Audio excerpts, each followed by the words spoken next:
Bienvenue à ce numéro du Journal des Journaux Paris du 27 février au 5 mars 2023.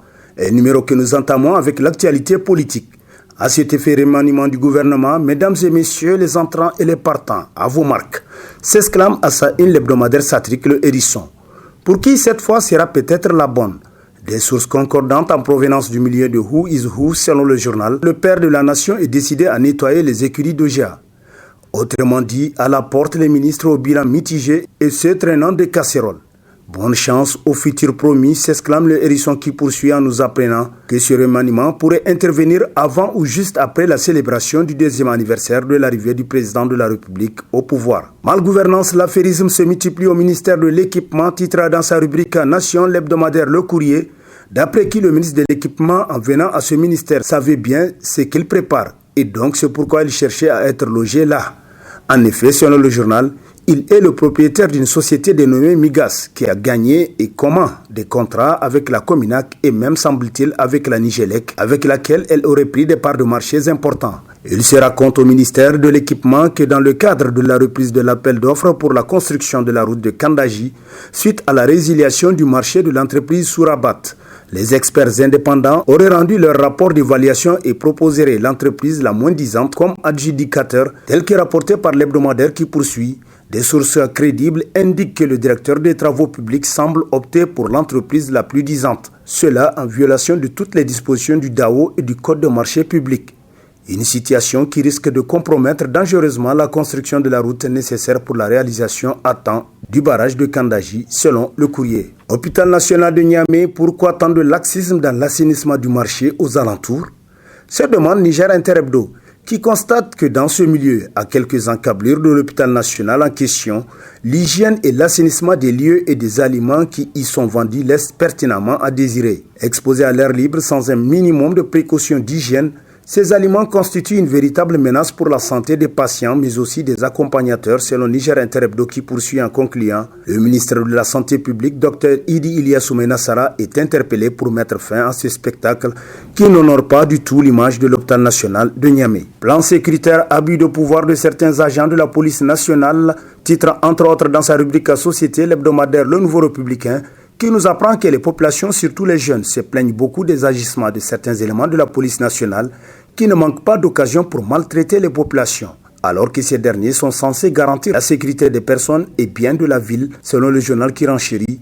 Tout récemment, des éléments de la police nationale ont renversé un motocycliste au cours d'une poursuite dans le cadre du contrôle de pièces au rond-point Francophonie. D'ici là, que font les autorités compétentes pour freiner ces pratiques frustrantes et qui méritent d'ailleurs sanction, conclut le Nouveau Républicain. Niger Mohamed Bazoum préside l'ouverture de la 9e session du Forum régional africain sur le développement durable, s'exclame dans la rubrique Poule du Niger de sa parution en date du 1er mars le quotidien privé Mouria La Voix du Niger, qui nous apprend que Mohamed Bazoum a affirmé que la réalisation des réels progrès dans la mise en œuvre de l'agenda 2030 des Nations Unies et de l'agenda 2063 de l'Union africaine passe nécessairement par les efforts qui mettront l'accent sur la promotion d'un monde juste, fondé sur des droits équitables et inclusifs.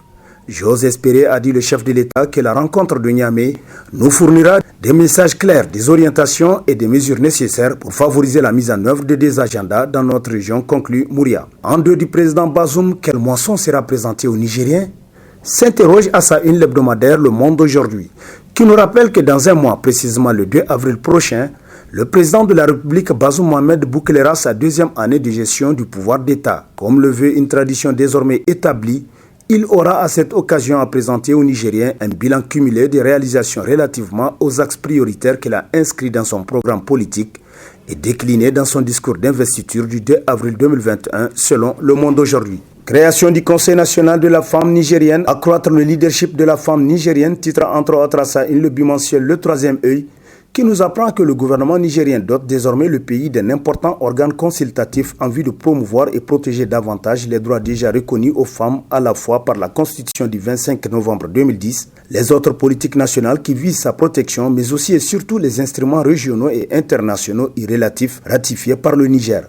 L'annonce de cette bonne nouvelle de création du Conseil, surtout pour les femmes, selon le journal, a été faite lors du Conseil des ministres du 23 février 2023. Selon les conclusions du Conseil des ministres, la création du CNFN avait pour but principal d'accroître le leadership de la femme nigérienne dans la mise en œuvre des politiques publiques de développement sur la base du respect des droits que lui confèrent les instruments juridiques cités un peu plus haut, tels que rapportés par le troisième œil. Arrondissement communal Niamey 5, Bouba Gazibo, l'incarnation de l'habileté politique. Titre dans ses colonnes le bimensuel L'Étincelle, pour qui l'homme politique de son état, Boubacar Boukari Sambo, demeure l'une des grandes figures politiques qui place les populations au centre de ses actions politiques.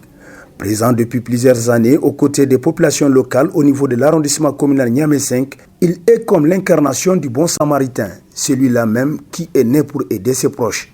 Plus connu sous le sobriquet de Bouba Gazibo, il est également surnommé affectueusement par ses fans Talke Baba, c'est-à-dire le père des pauvres, nous apprend L'Étincelle qui renchérit. Ces démarches politiques sont d'un grand apport pour le PNDS qui rafle des partisans au niveau de la commune. Religion, l'agence Ambali Voyage est déjà prête pour la Umrah Ramadan 2023. Titre dans sa rubrique Nation, l'hebdomadaire L'Éclosion, qui constate qu'à un mois du mois béni de Ramadan, le temps n'est pas du tout repos à l'agence pour le Hajj et la Umrah Ambali Voyage. Les préparatifs de la Umrah Ramadan imposent à toute l'administration de l'agence, y compris le PDG, l'honorable Bachir Harouna Ambali, de rester concentré sur le travail d'après l'éclosion qui conclut en nous apprenant que selon les responsables de Ambali Voyage, les pèlerins de la prochaine Umrah Ramadan seront dans des conditions similaires, voire meilleures, avec à la clé de nouveaux sites à visiter en terre sainte de l'islam. FESPACO 2023, Amina sauve l'honneur des héritiers d'Oumarou Ganda, titre entre autres dans sa rubrique Société, l'hebdomadaire La Flamme, pour qui il faut dire qu'à Ouagadougou, Niamey sera juste une figurante. En effet, le Niger d'Oumarou Ganda participe à cette messe du cinéma africain avec une seule œuvre cinématographique. La réalisatrice Amina Abdoulaye Mamani est la seule parmi la crème des cinéastes nigériens à avoir un film en compétition, nous apprend le journal qui poursuit. Parmi donc 170 films, toutes catégories confondues en compétition, le Niger se présente avec une seule œuvre dans la catégorie court-métrage. La question que l'on se pose est de savoir si le Niger manque de films de qualité qui puissent compétir. On apprend aussi qu'au niveau de la pépinière des réalisateurs au Niger, aucun film d'école n'est en compétition selon La Flamme.